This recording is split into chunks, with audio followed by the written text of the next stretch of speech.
People always want to know, is there on stage, off stage, Brian Warner, Marilyn Manson? I think the best way to look at it for me is I write and create art and make statements a lot of times for people that I know, and I spend most of my life on stage or in front of a camera saying them to strangers.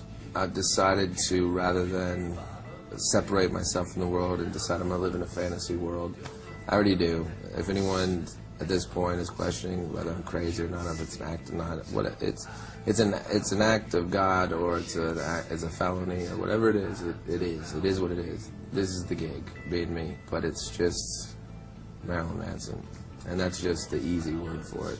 If you want the long version of it, then you're gonna have to have anal sex with me.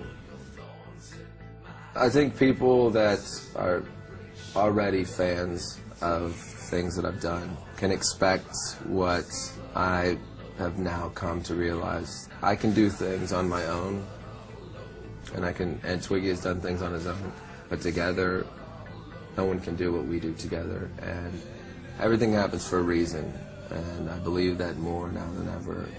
Whatever he did when we were apart, he became more capable of expressing through an instrument his emotions, and I think that I became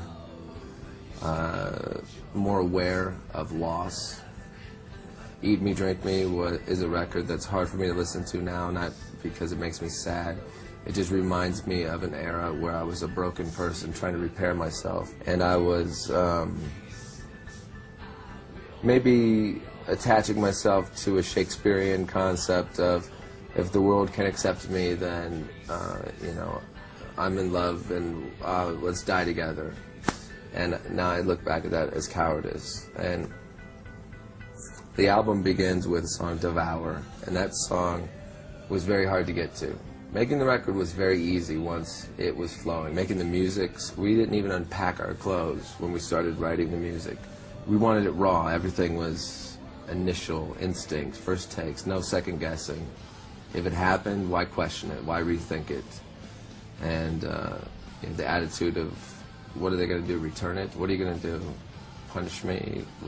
Is there something worse than where I'm at now that could happen?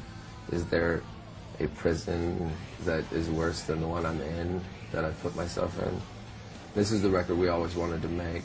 Devour is a song that I questioned putting it first because it's so raw.